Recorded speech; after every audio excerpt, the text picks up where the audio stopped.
BCB ও England একাদশের দ্বিতীয় প্রস্তুতি ম্যাচও ড্র, লেগ স্পিনার তানভীরের 4 উইকেট শিকার।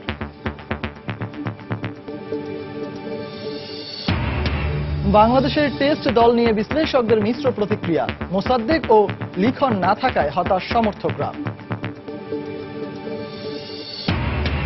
টেস্ট দলে ডাক পেয়ে দারুণ রোমাঞ্চিত সাব্বির রহমান, ব্যাটিংয়ের সাথে বোলিংয়েও রাখতে চান অবদান।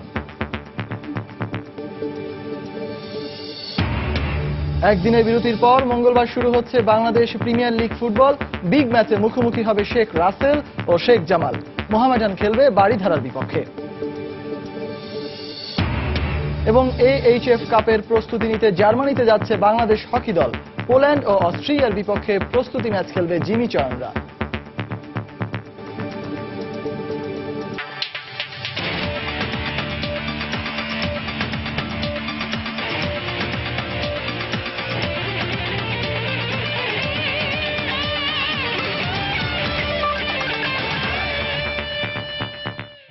মাঠের খেলা আর মাঠের বাইরে খেলা নিয়ে উত্তেজনা, এসব নিয়ে আমাদের নিয়মিত আয়োজন খেলার সময়। আর এই আয়োজনে আপনাদের সঙ্গে আছি আমি সজল মিত্র রিচার্ড। দর্শক, বাংলাদেশ ইংল্যান্ড টেস্ট সিরিজ নিয়ে কথা বলতে আজ আমাদের স্টুডিওতে উপস্থিত আছেন দৈনিক কালের কণ্ঠের ক্রীড়া সম্পাদক মোহাম্মদ সাইদুজ্জামান। সাইদ ভাই, আপনাকে আমাদের স্টুডিওতে স্বাগতম। ধন্যবাদ। সাইদ ভাই, বুঝতেই পারছেন আসলে আজকে আলোচনা বিষয়টা কি হবে, দর্শকরাও হয়তো সেটা গেস করতে পারছে। তবে আপনার কাছে আলোচনায় ফিরবো কিছু প্রতিবেদন দেখে আসার পর।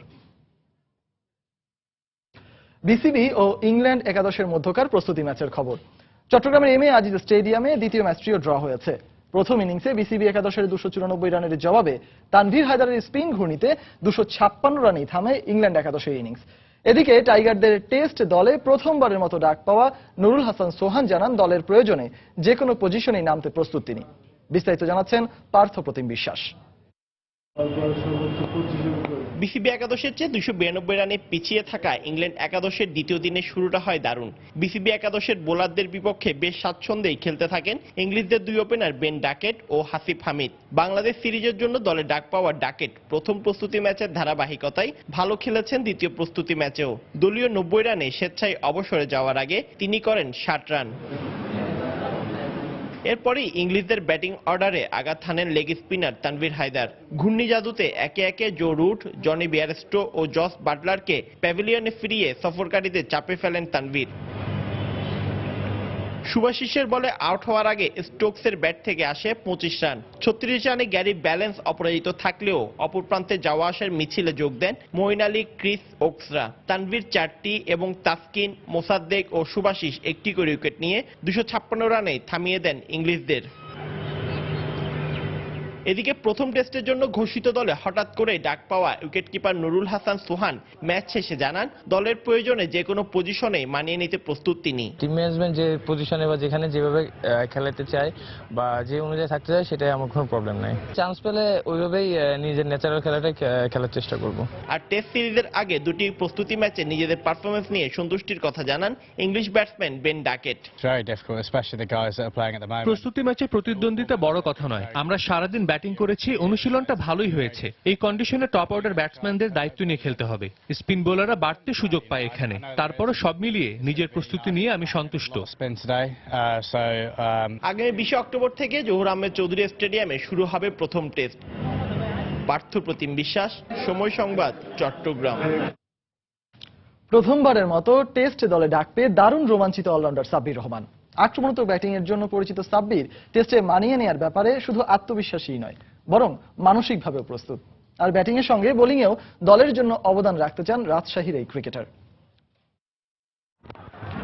চট্টগ্রাম সবসময় সাব্বির রহমানকে এনে দিয়েছে দারুণ কিছু। 2014 সালের ফেব্রুয়ারিতে শ্রীলঙ্কার বিপক্ষে টি-20 এবং একই বছরের নভেম্বরে জিম্বাবুয়ের বিপক্ষে ওয়ানডে অভিষেক হয় হার্ড হিটার এই ব্যাটসম্যানের। প্রথমবারের মতো টেস্টে ডাকও পেলেন চট্টগ্রামে। একই ভেন্যুতে টেস্ট কাপ করার সম্ভাবনাও বেশ জোরালো, তাই টেস্ট অভিষেকের অপেক্ষায় থাকে সাব্বির বেশ রোমাঞ্চিত। টেস্ট প্লেয়ার হওয়াটা একটা স্বপ্নের ব্যাপার। আমারও একটা স্বপ্ন ছিল টেস্ট প্লেয়ার হওয়া। আমার ফ্যামিলিও অনেক হ্যাপি যে আমি টেস্ট টিমে ডাক পেয়েছি। সাব্বির আমি ভালো ফ্রেন্ড, আমরা চারজনই দিকে তাকিয়ে দিচ্ছি যে আমরা টেস্ট টিমে ডাক পেয়েছি, নতুন মুখ, চারজনে খুব এক্সাইটেড আমরা খেলার জন্য। 2 বছরেরও বেশি হলো বাংলাদেশের সীমিত ওভারের ক্রিকেটে নিয়মিত সদস্য সাব্বির। টাইগারদের হয়ে এখন পর্যন্ত খেলেছেন 55টি ম্যাচ, আর 2008 সালে অভিষেক হয়ে এখন পর্যন্ত 35টি প্রথম শ্রেণীর ম্যাচ খেলেছেন। এবার রাজশাহীর ক্রিকেটারের লক্ষ্য সাদা পোশাকে নিয়মিত হওয়া। প্রুভ করছি যে ওয়ানডেও আমি খেলতে পারি, ইনশাল্লাহ টেস্ট টিমে ঢুকেছি, ইনশাল্লাহ চান্স পেয়েছি, ইনশাল্লাহ এটা আমার ডেবু হবে যদি আমি চান্স ম্যাচ খেলি আর কি। তো আমি চেষ্টা করবো যে এই 3টা ফর্মেটে যেন আমি একইভাবে খেলতে পারি। শুধু ব্যাটিং কিংবা ফিল্ডিংই না, পার্ট টাইম লেগ স্পিন দিয়ে প্রয়োজনীয় অধিনায়কের আস্থার প্রতিদান অনেকবারই দিয়েছেন সাব্বির। প্রথম প্রস্তুতি ম্যাচে তার লেগ স্পিনেই নাজেহাল হতে হয় ইংল্যান্ড একাদশকে। সুযোগ পেলে যে কোনো ভূমিকায় অবদান রাখতে চান দলের হয়ে। ব্যাটিংটা বরাবর আক্রমণাত্মক করলেও টেস্টের সঙ্গে মানিয়ে নেওয়ার ব্যাপারেও আত্মবিশ্বাসী সাব্বির। টেস্ট ম্যাচে 5 দিন সময় থেকে ব্যাটিং করে অনেক লম্বা সময় থাকে আর কি। আমি যে সময় তো নামবো সময় অনেক সময় থাকবে, অথবা চেষ্টা করবো যে যতটুকু আমি বেশি লম্বা খেলতে পারি আর কি। T20 ওয়ানডে টেস্ট যখনই হোক না কেন আমি অবশ্যই বল করার জন্য আমি ইন্টারেস্ট, বোলিং করার জন্য। আর বোলিং আমি চেষ্টা করছি নিজেকে আরো কিছু বেটার করা যায় কিনা বা নিয়মিত বলা হতে পারি কিনা, বাট আমি সবসময় চেষ্টা করবো যে আমি আমার যতটুকু 100% দেওয়ার জন্য চেষ্টা করবো অবশ্যই। আর ক্যাপ্টেন যখন আমাকে আস্থা দিয়ে বোলিং করার জন্য আমি তাকে যেন ফুল ফিল দিতে পারি সবকিছু। নির্বাচকরা সাজিদ মুস্তাহিদ, সময় সংবাদ। দর্শক, আমরা সরাসরি চলে যাচ্ছি সাইদ ভাইয়ের কাছে। সাইদ ভাই, আসলে প্রথম যে প্রশ্নটা করতে যাচ্ছিলাম, আপনি নিশ্চয়ই বুঝতেই পারছেন প্রথম প্রশ্নটা, সেটি হচ্ছে বর্তমানে যে টেস্ট দলটা ঘোষণা করা হয়েছে এই 20 তারিখের যে টেস্টটি, তার আগে আপনার কাছে কি মনে হচ্ছে একই সাথে 4টি নতুন মুখ, যেখানে ওয়ানডেতে হয়তো আমরা একাধিক খেলোয়াড়কে অভিষেক ঘটানোর দুঃসাহস এখন দেখাতেই পারি, কারণ ওয়ানডেতে একটা শক্তপোক্ত অবস্থান হয়তো বাংলাদেশের হয়েছে, টেস্টের ক্ষেত্রে এটা কতটুকু যুক্তিযুক্ত, ওভারঅল কি মনে হচ্ছে? একটা কি আমি মানে এই দলে নতুন মুখ নিয়ে আমার খুব বেশি প্রেজুডিস নেই যে যদি যোগ্য খেলোয়াড় বাইরে থেকে থাকেন নতুন কেন, মানে 4টা কেন 5টাও হতে পারতো। কিন্তু আমার দলটা দেখে যেটা সবচেয়ে মানে বিস্মিত হয়েছে যে ক্রিকেটটা তো একসময় স্পেশালিস্টদের খেলা ছিল, যে আমরা জানতাম 6 ব্যাটসম্যান, 4 জন বোলার, 1 জন উইকেট কিপার, মানে এই খেলাটাই ছিল। ওয়ানডে T20 যুগে এসে কিছুটা চেঞ্জ হয়েছে, বাট টেস্ট ক্রিকেট কিন্তু আগের জায়গাতেই আছে। স্পেশালিস্টদের কদর কিন্তু এখনো টেস্ট ক্রিকেটে আছে সারা বিশ্বে। কিন্তু আমাদের এটা অনন্যপায় হয়েই কিনা এই দলে দেখলাম যে অলরাউন্ডারই বেশি। স্পেশালিস্ট বোলার বলতে সাকিব আল হাসানকে যদি আমরা স্পেশালিস্ট বোলারের ক্যাটাগরিতে ফেলি, সাকিব আল হাসান একটা লিবার্টি বাংলাদেশ দলে, যে অলরাউন্ডার, তিনি টপ অলরাউন্ডার। সো তাকে আপনি স্পেশালিস্ট ব্যাটসম্যানও ভাবতে পারেন, বোলারও ভাবতে পারেন। কিন্তু আপনি যদি স্পেশালিস্ট বোলার ধরেন শুধু, সেক্ষেত্রে কামরুল ইসলাম রাব্বি, তাইজুল ইসলাম এবং শফিউল ইসলাম, এই 3 জন মাত্র আছেন স্কোয়াডে। 11 আমি শিওর যে এদের 3 জনের সবার জায়গা হবে না, একজন হয়তো বাদ পড়বেন এখান থেকে। মানে পুরো চিন্তাটার মধ্যেই আছে যে ব্যাটিংটাকে যতটা সম্ভব স্ট্রং করে। টিম থেকে বলা হচ্ছে যে মেহেদী হাসান মিরাজকে অফ স্পিনার হিসেবে কাউন্ট করা হচ্ছে, বাট মিরাজকে আমরা জানি, কিন্তু তিনি নিজেও বলেন যে তিনি ব্যাটিং অলরাউন্ডার। তার ব্যাটিংটা হলো স্পেশালিটি, বোলিংটা হলো তার মানে এক্সট্রা কারিকুলাম অ্যাক্টিভিটিস। সো দল হয়তো ভাবছে যে ব্যাটিংটা যতটা সম্ভব স্ট্রং করে বাড়তি বোলার মানে অলরাউন্ডারদের খেলিয়ে মানে টেলটা লম্বা করা, কিন্তু টেস্ট চিন্তার সঙ্গে এই দলের কোনো মানে ভারসাম্যটা নেই। আর সবচেয়ে বড় কথা, আমাদের দলটাই বলে দিচ্ছে যে টেস্টে বাংলাদেশ কত পিছিয়ে আছে, নাকি নতুন করে পিছিয়ে। আমি এরকম টেস্ট দল কিন্তু বাংলাদেশে গত 5-7 বছরে দেখিনি, যে যত বেশি সম্ভব ব্যাটিংটাকে হেভি করে বোলিং ডিপার্টমেন্টটাকে আরো উইক করে দেয়া। এটা কিন্তু বাংলাদেশে 5 বছর আগেও ছিল না। প্রবাবলি বাংলাদেশ অতিরিক্ত T20 ওয়ানডে খেলতে খেলতে সেটাতে কনসেন্ট্রেট করতে করতে টেস্ট ক্রিকেটটা ভুলেই গেছে। যারা একজন টেস্ট ক্রিকেটারকে খুঁজে বের করার কথা, যাদের নির্বাচক বলেন বা আমি পুরো সিস্টেমটাকে বলবো, ক্রিকেট বোর্ড বলেন, আমি ঠিক শিওর না খেলোয়াড়রাও কতটা টেস্ট ক্রিকেটের ব্যাপারে আগ্রহী। সাব্বির রহমান খুব স্বপ্নের কথা বলছেন প্রবাবলি তার ডেবুর কারণে, কিন্তু আমার মনে হয় না যে খেলোয়াড়রাও যারা টেস্ট ক্রিকেট খেলতে চান তারা অন্তত ডোমেস্টিকে যে আমাদের ন্যাশনাল লিগ বা BCL আছে সেখানে কিন্তু আমরা ওই ইয়েটা দেখি না, ভাইবটা দেখি না, যে না এখানে লঙ্গার ভার্সন খেলে একজন টেস্ট ক্রিকেটের স্বপ্ন দেখি। সবার স্বপ্নই এখন হয়ে গেছে ওয়ানডে T20 বেসড। এবং আমাদের পুরো সিস্টেমটা এবার এই দলটা কিন্তু একটা জিনিস জানিয়ে দিল যে বাংলাদেশের পুরো ক্রিকেটটা হলো ওয়ানডে এবং T20 কেন্দ্রিক। আমরা টেস্ট মর্যাদা আছে বাংলাদেশের, কিন্তু টেস্টের সত্যিকারের মর্যাদা, টেস্ট যে ভাবনা দিয়ে টেস্টকে মর্যাদা দেয়, সেটাই সেখানে বাংলাদেশ পিছিয়ে আছে। মানে সাইদ ভাই, একটা জিনিস আপনার কথা স্পষ্ট, শুধুমাত্র আসলে খেলোয়াড়রাই নয়, ওয়ানডে এবং T20-র একটা ধরন অন্ততপক্ষে আমাদের সিস্টেমেই ঢুকে গেছে, যে কারণে সেখান থেকে বের হয়ে আমরা আসলে টেস্ট চিন্তাধারায় আসলে আসতে পারছি না, এরকমই কিছু একটা। আচ্ছা, আরেকটা বিষয় জিজ্ঞাসা করবো, সেটি হচ্ছে এখন যদি ইন্ডিভিজুয়ালি খেলোয়াড়দের তালিকায় আসি, জোবায়ের লিখন লেগ স্পিনার, তাকে আসলে একটা সম্ভাবনাময় স্পিনার হিসেবেই ধরা হচ্ছিল একটা সময় বাংলাদেশের জন্য। তো লেগ স্পিনারের কদর সারা বিশ্বব্যাপী আছে। তো আসলে তার ক্ষেত্রে যে ধরনের যুক্তি হাতুরু সিং এ দাঁড় করিয়েছেন, সেই যুক্তিটা আপনার কাছে কতটুকু যুক্তিযুক্ত? হাতুরু সিং এর যুক্তিটা আমি মেনে নিতে চাই একটাই কারণে, জুবায়ের হোসেনের আপনি যদি ক্যারিয়ারের শুরু থেকেই দেখেন, বাংলাদেশ টিমের ন্যাশনাল টিমের কোচ যিনি জানদিক হাতুরু সিং, তিনি কিন্তু তাকে অনেকটা জোর করিয়ে, সেই সময় কিন্তু অনেক আলোচনা হয়েছে নির্বাচকদের সঙ্গে এটা নিয়ে, তার একটা অন্তর্দ্বন্দ্বের খবরও কিন্তু আমরা জানি যে পক্ষে বিপক্ষে।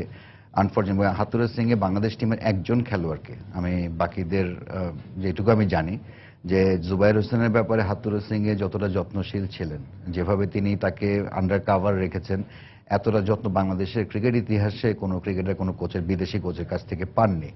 Zubair Hossain is a very lucky, অবশ্যই তার পটেনশিয়াল আছে, বাট যেই জায়গাটায় হাতুরু সিং এ যে এক্সপ্লেনেশনটা দিয়েছেন যে তার কাছে যে প্রত্যাশা ছিল, সেই প্রত্যাশা পূরণের জন্য যে পরিশ্রমটা করা দরকার, জুবায়ের হোসেন সেটা করেনি। এবং I want to believe Hathurusinghe যে তিনি যেটা বলেছেন, এবং আমি যেটা দলের অন্য সদস্যদের কাছ থেকে যে খবর যেটুকু জেনেছি, আমি খুব রেসপেক্ট করি হাতুরু সিং এর এই স্টেটমেন্টটাকে। অ্যাটলিস্ট তিনি যাকে ব্যাক করেছেন, তার এই অধপতনের সময়টাতে তিনি তাকে আরো আঁকড়ে না ধরে রেখে, আমার মনে হয় যে কোচের যে মেসেজটা জুবায়ের হোসেনের কাছে গেছে, যে তিনি এটা থেকে হয়তো প্রকাশ্যেই জানতে পারলেন যে যিনি তার রক্ষক ছিলেন, মানে ত্রাণকর্তা, তার কাছ থেকেই এই মেসেজটা তিনি পাচ্ছেন যে তাকে পরিশ্রম করতে হবে, এবং ডেফিনেটলি লেগ স্পিন যে কোনো দলের জন্য বিরাট অ্যাসেট। এটা কিন্তু আমরা দুবাইতে দেখছি, পৃথিবীর সব দেশেই আছে। রবীন্দ্র বিশু করেছে। সো আমাদের দলে এরকম একজন থাকলে ডেফিনেটলি, আজকে প্র্যাকটিস ম্যাচে যেমন তানভীর হায়দার খুব উনি একদম স্পেশালিস্ট লেগ স্পিনার না, বাট হি গট 4 উইকেটস। তো আমি মনে করি জুবায়ের কোচের কথায় আশাহত না হয়ে, বিকজ কোচ তার কাছে একজন পিতৃতুল্য মানুষ, আমরা খুব ভালো করে জানি বিষয়। তিনি যখন বলেছেন এই শাসনটাকে ইতিবাচকভাবে নিয়ে, অন্তত তার বয়স খুবই কম, সামনে লম্বা ক্যারিয়ার আছে, হি শুড কাম ব্যাক। অবশ্যই, মানে এটাকে অবশ্য জুবায়ের লিখন যদি ইতিবাচক হিসেবে হার্ড ওয়ার্ক করে আবারও ফিরতে পারে, তাহলে আমাদের দেশের জন্য সেটা মনে হবে। ইংল্যান্ড সিরিজে প্রথম টেস্টের জন্য এরই মধ্যে দল ঘোষণা করেছে নির্বাচকরা। ক্রিকেট বোদ্ধাদের মত, চট্টগ্রামে স্পিনিং উইকেটের কথা মাথায় রেখেই 2 পেসার খেলানোর চিন্তা করেছে টিম ম্যানেজমেন্ট। তবে কেউ কেউ মনে করেন এই একজন পেসার ব্যাকআপ পেসার স্কোয়াডে থাকলে এবং ইনফর্ম অলরাউন্ডার মোসাদ্দেক হোসেন সৈকতকে রাখলে পরিপূর্ণতা পেত প্রথম ম্যাচের টেস্ট স্কোয়াড। সবশেষ মিরপুরে দক্ষিণ আফ্রিকার বিপক্ষে সাদা পোশাকে মাঠে নেমেছিল মুশফিক সাকিবরা। প্রায় 15 মাস পর শক্তিশালী ইংল্যান্ডের বিপক্ষে লঙ্গার ভার্সনে ফিরছে টিম বাংলাদেশ। প্রথম টেস্টের জন্য দলও ঘোষণা হয়ে গেছে। তবে ঘুরে ফিরেই প্রশ্ন, ইংল্যান্ডকে মোকাবেলায় কেমন হয়েছে দলটি? 2 পেসার আর একজন বিশেষজ্ঞ স্পিনার নিয়ে সাজানো 14 সদস্যের বাংলাদেশ স্কোয়াড চট্টগ্রাম টেস্টের জন্য কতটা ভারসাম্যপূর্ণ? বিশ্লেষকদের মত, চট্টগ্রামের স্পিন উইকেটের কথা মাথায় রেখেই এমন স্কোয়াড গড়েছেন নির্বাচকরা। আমার কাছে মনে হয় যে ভালো ডিসিশন হয়েছে। আমি মানে এর আগে নিউজও দেখছি বা ইয়েতে অনেক জায়গায় দেখলাম যে বলা বলি হচ্ছে, ঠিক আছে স্পিনার বেশি খেলানো দরকার আছে, স্পেশালি ইংল্যান্ডের এগেনস্টে। তবে সাবেক অধিনায়ক খালেদ মাসুদ পাইলট মনে করেন মোসাদ্দেক হোসেন সৈকত স্কোয়াডে থাকলে দলটি পরিপূর্ণতা পেত। তাছাড়া দরকার ছিল একজন ব্যাকআপ পেসারের। বেসিক্যালি মোসাদ্দেক লঙ্গার ভার্সনের জন্য আরো বেশি ভালো প্লেয়ার, মানে ওয়ানডে এবং টি-টোয়েন্টির চেয়ে আরো বেশি ভালো প্লেয়ার ছিল লঙ্গার ভার্সনে। তো এইখানে আমার কাছে মোসাদ্দেকের ইনক্লুশনটা হলে আমার কাছে মনে হয় একদম পরিপূর্ণ একটা টিম হতো, যে তার প্রত্যেকটা প্লেয়ারেরই কি একটা ব্যাকআপ থাকে, যে টপ অর্ডার ব্যাটসম্যানের একটা ব্যাকআপ থাকে, উইকেট কিপার ব্যাটসম্যানের একটা উইকেট ব্যাকআপ থাকে, অথবা স্পিনার পেস বোলার একটা ব্যাকআপ থাকে। সেই ক্ষেত্রে যেহেতু আমাদের টিমের মতো প্রচুর স্পিনার আছে, তো ব্যাকআপে আমার মনে হয় একটা পেস বোলার রাখলে আমার মনে হয় যে সুন্দর একটা কম্বিনেশন হতো। আলিস্টার কুক, জরুরদের নিয়ে গড়া অভিজ্ঞ ইংলিশদের বিপক্ষে লড়তে 4 জন নতুন মুখকে নেওয়াটা কতটাই বা যুক্তিযুক্ত? তবে ডেফিনেটলি পুরো সবাই টিমে খেলবে না, যারা ডেবিউটেন্ট আছে তারা সবাই টিমে খেলবে না, তো ওইভাবে দেখার কিছু নাই। আমার কাছে মনে হয় এখন পজিটিভলি দেখা উচিত, যেহেতু যারা খেলছে, যারা সুযোগ পেয়েছে, তাদের জন্য আসলে মানে ভালো প্রার্থনা করাই ভালো আমার কাছে। ওয়ানডে ফরম্যাটে শক্তিশালী বাংলাদেশ লঙ্গার ভার্সনটা এখনো পুরোপুরি মানিয়ে নিতে পারেনি, হোক না মাঠের পারফরম্যান্স অথবা দল নির্বাচনে। রিয়েল ক্রিকেট হচ্ছে টেস্ট ক্রিকেট, এবং টেস্টে যাতে আপনি যখন সাকসেস পাবেন তখনই হচ্ছে আপনি আসলে রিয়েল একটা, আমি বলবো যে আপনি ডেভেলপ করেছেন। নাসির সুলতান, সময় সংবাদ, ঢাকা। এর আগেও বাংলাদেশ টেস্ট দল ঘোষণা হয়েছে বহুবার, কিন্তু এতটা সমালোচনা হয়নি কখনো। ইংল্যান্ডের বিপক্ষে টেস্ট দল নিয়ে দারুণ হতাশ বাংলাদেশের ক্রিকেট সমর্থকরা। টেস্ট দলে সুযোগ পাওয়া কয়েকজন ক্রিকেটারের অন্তর্ভুক্তি নিয়ে প্রশ্ন তুলেছেন অনেকে। লেগ স্পিনার জুবায়ের লিখন, মোসাদ্দেক, শাহরিয়ার নাফিসের মতো ক্রিকেটার দলে না থাকায় বিস্ময় প্রকাশ করেছেন ক্রিকেট সমর্থকরা। এছাড়াও সামাজিক যোগাযোগ মাধ্যম ফেসবুকে নিয়ে চলছে চুলচেরা বিশ্লেষণ। The fun continued for Bishop. And it was বর্তমানে আন্তর্জাতিক ক্রিকেট এরিনায় লেগ স্পিনারদের বসন্ত চলছে। এই যেমন ক্যারিবীয় স্পিনার দেবেন্দ্র বিশু আর পাকিস্তানের ইয়াসির শাহ সাদা পোশাকে প্রতিপক্ষের উইকেট শিকারের খবরের শিরোনামে। কদিন আগেই তো রঙিন পোশাকে বাংলাদেশের ব্যাটসম্যানদের ওপর ছুরি ঘুরিয়েছেন আফগান রশিদ খান ও ইংলিশ আদিল রশিদ। এই দুই রশিদের লেগ স্পিনে ওয়ানডে সিরিজের ফলাফলের রশিদেও পড়েছিল দারুণ প্রভাব। তাই বাংলাদেশের লেগ স্পিনার জুবায়ের লিখনের অভাব বেশ ফুটে ওঠে। সবার ধারণা ছিল ওয়ানডেতে সুযোগ না পেলেও টেস্ট দলে দেখা যাবে এই টাইগার লেগিকে, কিন্তু ইংলিশদের বিপক্ষে লিখনের প্রয়োজনটা স্পষ্ট হয়ে উঠলেও নির্বাচকদের বিবেচনার সীমানার মধ্যে আসেননি লিখন। শুধু তাই না, ফিনিশার নাসির হোসেনের জায়গায় ব্যর্থ শুভাগত হোমের দলে অন্তর্ভুক্তি নিয়ে সামাজিক যোগাযোগ মাধ্যমে প্রশ্ন তুলেছেন ক্রিকেট পিয়াসীরা। এছাড়াও দেশের প্রথম শ্রেণীর ক্রিকেটে মোসাদ্দেক সৈকতের দারুণ পারফরমেন্সের পরেও টেস্ট দলের সুযোগ না পাওয়ায় ক্ষোভ ঝেড়েছেন অনেকেই। দলের বাইরে থাকলেও শাহরিয়ার নাফিজের প্রয়োজন বোধও উঠেছে অনেকের এমন মন্তব্যে। অনেক বেশিগুলা নতুন মেন নিয়ে নিছে, তো একটু সিনিয়র প্লেয়ার নিলে ভালো হইতো। আর মোসাদ্দেক যেহেতু রানিং প্লেয়ার, তো মোসাদ্দেকটা অবশ্যই দরকার ছিল। ভালোভাবে খেলার মতো একটা শক্তিশালী টিম দরকার আমাদের, সেখানে আরো ভালো ভালো প্লেয়ার দরকার আমাদের। একটা ভালো লেগ স্পিনার একটাই আমরা যে এতক্ষণ পর্যন্ত টিভিতে ইন্টারন্যাশনাল দেখছি সেটা হচ্ছে লিখন। তাই অবশ্যই একটা লেগ স্পিনার খুবই জরুরি আর কি, অপোজিট টিমকে বিট করতে হলে। বাংলাদেশের টিম যা হয়েছে এর চেয়ে আরো ভালো হতে পারতো। এর আগে বিসিবি বহুবার টেস্ট দল ঘোষণা করেছে, তবে এতটা আলোচনা সমালোচনা হয়নি কখনোই, যেমনটা হয়ে আসছে গেল আফগানিস্তান সিরিজের দল ঘোষণার পর থেকে। তাই দল নির্বাচনে নির্বাচকদের দূরদর্শী নির্বাচনের দাবি তুলেছেন দেশের ক্রিকেটের অন্তঃপ্রাণ মানুষগুলো। হুমায়ুন কবির রোজ, সময় সংবাদ, ঢাকা।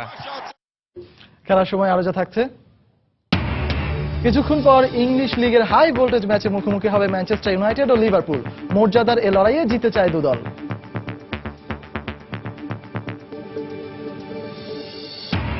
এবং কাবাডি বিশ্বকাপে অস্ট্রেলিয়াকে গুড়িয়ে দিল বাংলাদেশ। লাল সবুজের প্রতিনিধিরা জিতেছে 88 পয়েন্টের বিশাল ব্যবধানে।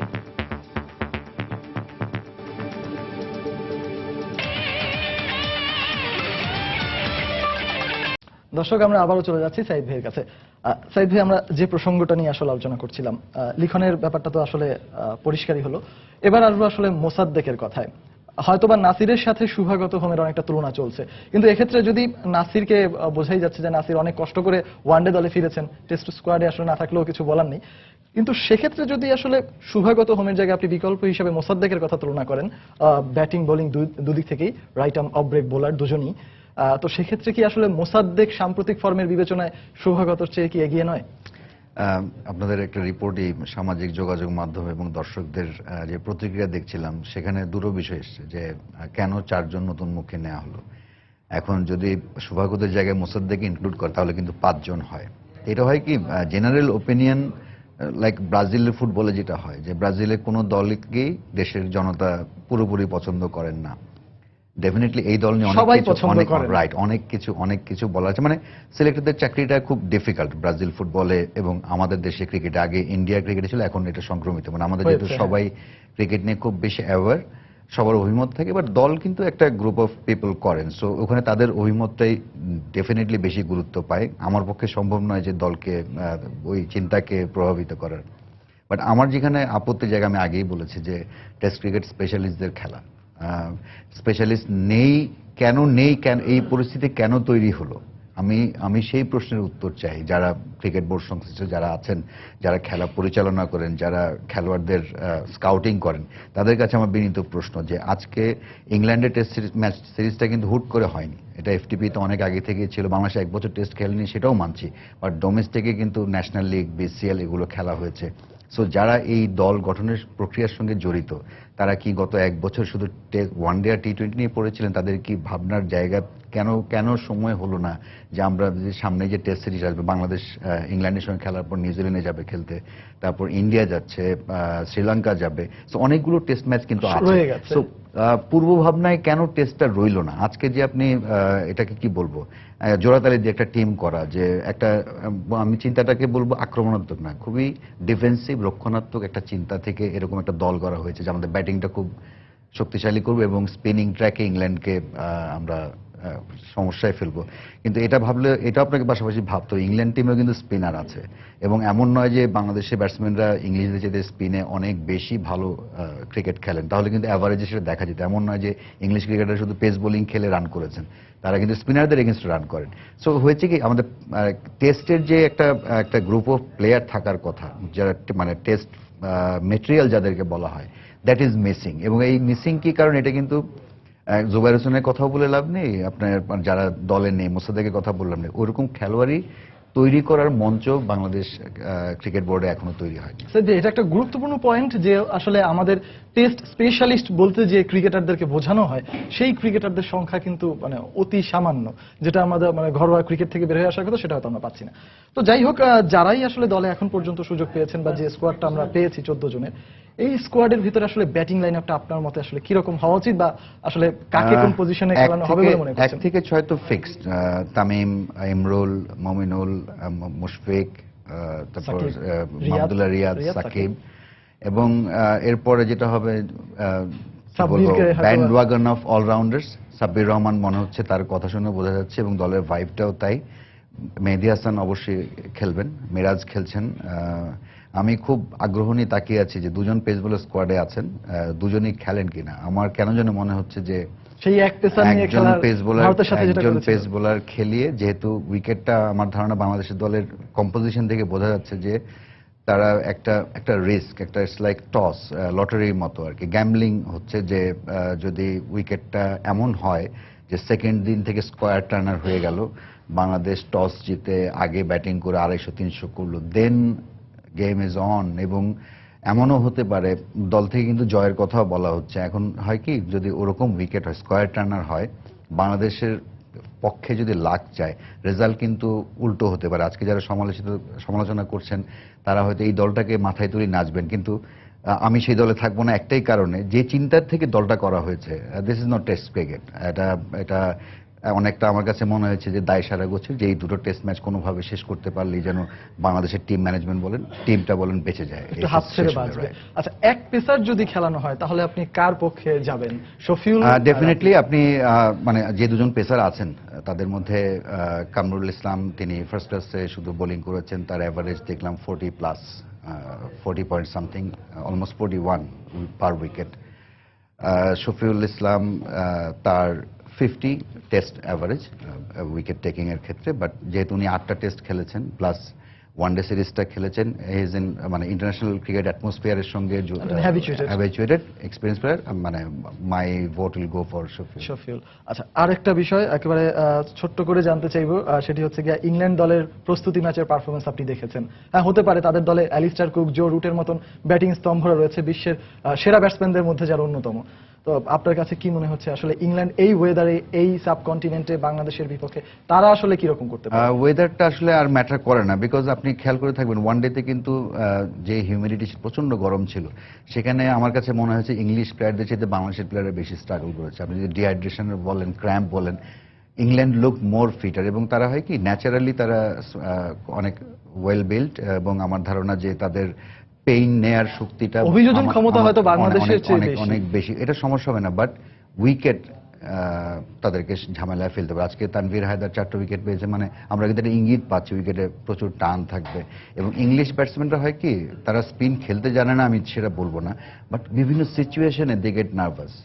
বাংলাদেশ যদি ওরকম মোমেন্টে ইংল্যান্ডকে ধরতে পারে, যদিও খুব কঠিন, কারণ টেস্ট ক্রিকেটটা 2 ইনিংসের খেলা, আপনি একটা ইনিংসে বাংলাদেশ চড়াও হলেও পরের ইনিংসে আবার এবং বাংলাদেশের সেই বোলিং ইউনিটে এক সাকিব আল হাসান এবং তাইজুল ইসলাম ছাড়া, মানে আপনার দুজন বোলার দিয়ে আপনি সারাদিনে কত বল করাবেন, 20টা উইকেট নিতে হবে। আমার মনে হয় যে এটা খুব ডিফিকাল্ট প্রপোজিশন, অসম্ভব একটা চিন্তা বাংলাদেশ টিম ম্যানেজমেন্টের। প্রবাবলি তাদের এর কোনো বিকল্প হাতে নেই, যেহেতু তৈরি টেস্ট ক্রিকেটে বাংলাদেশ দলে নেই, বাংলাদেশে অ্যাভেলেবল না এখন। আচ্ছা, যাই হোক, তারপরও সাইদ ভাই আমাদের প্রত্যাশা থাকবে বাংলাদেশ দল অনেক ভালো করবে, সেটা যেভাবেই হোক। কিন্তু ভালো করলে আমার আপত্তির জায়গাটা ওখানে থাকে, আমি বেশি খুশি হব না, because this is not a test team, মানে অ্যাভেলেবল যারা আছেন এটা দিয়ে টেস্ট দল হয় না। অবশ্য সমর্থকদের সাথে আপনার প্রত্যাশা বা আপনার কথাটাও সম্পূর্ণরূপে মিলে যাচ্ছে। এবার দেশের ফুটবল, বাংলাদেশ প্রিমিয়ার লিগ ফুটবলের খবর। একদিন বিরতি দিয়ে আবারও শুরু হচ্ছে বাংলাদেশ প্রিমিয়ার লিগ ফুটবল। দিনের প্রথম ম্যাচে মোহামেডান স্পোর্টিং ক্লাব লড়বে উত্তর বারিধারার বিপক্ষে। বঙ্গবন্ধু স্টেডিয়ামে মঙ্গলবার ম্যাচটি শুরু হবে বিকেল 4:30টায়। আর সন্ধ্যা 7:30টায় শেখ রাসেলের প্রতিপক্ষ শেখ জামাল ধানমন্ডি ক্লাব। লিগের 10ম রাউন্ড শেষ হলেও সুবিধাজনক অবস্থানে নেই মোহামেডান। মাত্র 1 জয় নিয়ে তারা আছে 10 নম্বরে। সমান সংখ্যক জয় থাকলেও একদম তলানিতে অবস্থান বারিধারার। লিগে এখনো বেশ খানিকটা পথ বাকি থাকায় এখান থেকেই জয়ের ধারায় ফিরতে মরিয়া সাদা কালোর জার্সিধারীরা। অন্যদিকে মন মতো দল গঠন করতে না পারলেও লিগ রেসে আছে শেখ জামাল। তবে শেষ ম্যাচে মোহামেডানের বিপক্ষে হেরে কিছুটা বিপাকে ধানমন্ডির জায়ান্টরা। অন্যদিকে বিগ বাজেটের টিম গড়েও টেবিলের তলানিতে রয়েছে শেখ রাসেল। তাই এই ম্যাচটি তাদের কাছে ঘুরে দাঁড়ানোর মিশন। এবার বিশ্বকাপ কাবাডির খবর। পুল এতে নিজেদের চতুর্থ ম্যাচে অস্ট্রেলিয়ার বিপক্ষে বিশাল জয় পেয়েছে বাংলাদেশ। সোমবার অস্ট্রেলিয়াকে 88 পয়েন্টে উড়িয়ে দিয়েছে লাল সবুজের প্রতিনিধিরা। গ্রুপ পর্বে আগের দুটি ম্যাচ হেরে যাওয়ায় সেমিফাইনালে যাওয়ার স্বপ্ন আগেই প্রায় শেষ হয়ে গেছে বাংলাদেশের। আহমেদাবাদে ম্যাচের শুরু থেকেই রেইড ও ট্যাকেল দুবিভাগেই অস্ট্রেলিয়ানদের কোণঠাসা করে ফেলে বাংলাদেশ। বেশ কয়েকটি লোনা তুলে নিয়ে প্রথমার্ধেই বিশাল লিড পায় বাংলাদেশ। পুরো ম্যাচে রেইডে 43 পয়েন্ট তুলে নেওয়া পাশাপাশি ট্যাকেলেও নিজেদের সীমানায় তারা 18 বার আটকে ফেলে অস্ট্রেলিয়ানদের। পুরো ম্যাচে 4টি লোনা সহ 14 পয়েন্ট অর্জন করে সুবিমলের শিষ্যরা। সেই সাথে প্রতিপক্ষের ভুলে অতিরিক্তর খাতা থেকে বাংলাদেশ পায় 5টি বোনাস পয়েন্ট। অন্যদিকে অস্ট্রেলিয়ার সর্বসাকুল্যে অর্জন ছিল 1টি রেইড, 3টি ট্যাকেল ও 4টি অতিরিক্ত পয়েন্ট। দেশের হকি প্রসঙ্গ। বাংলাদেশ হকি দলের জার্মান সফর থেকেই বোঝা যাবে দলের সঠিক অবস্থান। বিশ্বাস জাতীয় হকি দলের টিম ম্যানেজমেন্ট প্রধান শফিউল্লাহ আলমনিরের। এইচএফ কাপের প্রস্তুতি নিতে মঙ্গলবার ভোরে জার্মানির উদ্দেশ্যে দেশ ছাড়বে হকি দল। সেখানে পোল্যান্ড ও অস্ট্রিয়ার বিপক্ষে প্রস্তুতি ম্যাচ খেলবে জিমি চয়নরা। আর সাধারণ সম্পাদক আব্দুল সাদেক জানান, কিছুটা অর্থনৈতিক সংকীর্ণতা থাকলেও হকির নবজাগরণে সবাই এক হয়ে কাজ করবে। এই তো কদিন আগেই অনূর্ধ্ব 18 হকি দল জোয়ার এনেছে দেশের হকিতে। সেই জোয়ারে পালে জোর পেয়েছে জাতীয় দলও। নব উদ্যমে চলছে পুরনো মরিচা ছাঁটাই। 9 জন খেলোয়াড় এরই মধ্যে ইউরোপে খেলছেন জার্মান লিগের বিভিন্ন স্তরে। জার্মানি সফরটা কতটা গুরুত্বপূর্ণ সেটা বোঝা গেল সহসভাপতির বক্তব্যে। আমাদের জাতীয় দলের সাবেক 2 জন খেলোয়াড় প্রিন্স এবং এহসান রানা ওনারা যাচ্ছেন। টোটাল একটা টিম আমরা এবার ওই জায়গায় পাঠিয়েছি। ওনারা কিন্তু যেটা ওই জায়গায় করছেন যে অস্ট্রিয়া এবং পোল্যান্ড জাতীয় দলের সাথে 5টা এবং 4টা ম্যাচ খেলছে, মোট 9টি। এই ম্যাচগুলোর পরে আসলে আমরা বুঝতে পারবো যে আমাদের ন্যাশনাল টিমের স্ট্রেংথটা কোথায়। নতুন করে দায়িত্ব নিলেও পিটার গেরহার্ডের সাথে সম্পর্কটা অনেক পুরনো। মেরিনারিয়ান্সের হয়তো বটেই, এর আগেও জাতীয় দলের দায়িত্বে ছিলেন এই কোচ। তাই এই প্রজন্মের সাথে তার বোঝাপড়াটা বেশ ভালো। তার ফসল মাঠের খেলাতেও থাকবে বলে আশাবাদ খেলোয়াড়দের। কোচ অনেক ভালো, তাদের প্র্যাকটিস করার ক্যাপাসিটি অনেক ভালো, তো ওনারা থাকলে আমাদের অনেক ভালো উপকার হবে। এর আগের কোচও আমাদের মেইন স্টেজে আমরা খেলছি একসাথে, কোচ ভালো। জার্মানি গিয়ে পোল্যান্ড ও অস্ট্রিয়ার সাথে প্রস্তুতি ম্যাচ খেলার কথা আছে বাংলাদেশের। সেই প্রস্তুতির ছোঁয়া থাকবে এশিয়ান কাপ হকি ও আগামী বছরের ওয়ার্ল্ড হকি লিগেও। সাধারণ সম্পাদক আব্দুল সাদেক জানালেন, হকির শত সংকীর্ণতা থাকলেও এবারে সবাই একাট্টা হয়ে নতুন শুরুর আভাস পাচ্ছেন তিনি। আমরা FIH ইন্টারন্যাশনাল বডি থেকে 1 পয়সা পাই না। NSC থেকে আমরা বাৎসরিক 20 লক্ষ টাকা পাই, যেটা আমাদের কর্মচারীদের বেতন ইয়েতে চলে যায়। পুরোপুরি আমাদের ডিপেন্ড করতে হয় স্পন্সরের কাছ থেকে। হ্যাঁ, তো আমরা যদি ভালো স্পন্সর পাই, এবার এই টুর্নামেন্টে যেটা হলো এটাতে it has generated A lot of interest. অনূর্ধ্ব 18 পর্যায়ে হকির নবজাগরণের যে বীজ বপন হলো সামনের আসরগুলোতে, সেটা চারা হয়ে উঠবে কিনা সেটাই এখন দেখার। রায়হান মাসুদ, সময় সংবাদ, ঢাকা। এবার আন্তর্জাতিক ফুটবল প্রসঙ্গে ইংলিশ প্রিমিয়ার লিগের খবর। ইংলিশ প্রিমিয়ার লিগের হাই ভোল্টেজ ম্যাচে মুখোমুখি হচ্ছে 2 জায়ান্ট ম্যানচেস্টার ইউনাইটেড ও লিভারপুল। দু দলের লক্ষ্য মর্যাদার এ লড়াইয়ে জিতে পয়েন্ট টেবিলে এগিয়ে যাওয়া।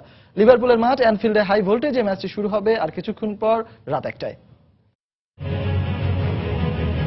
ম্যানচেস্টার ইউনাইটেড ও লিভারপুলের লড়াইয়ের উত্তাপে শুরু সেই 1854 সাল থেকে। মাঠের লড়াইয়ের সঙ্গে দু দলের ম্যাচের উন্মাদনা ছড়িয়ে পড়ে সমর্থকদের মাঝেও। তুচ্ছ কারণেই সমর্থকরা কথার লড়াই থেকে জড়িয়ে যান হাতাহাতি পর্যন্ত। এবার তাই ইংলিশ প্রিমিয়ার লিগের লিভারপুল ও ম্যানচেস্টার ইউনাইটেডের লড়াইয়ের আগে বেশ সচেতন আয়োজকরা।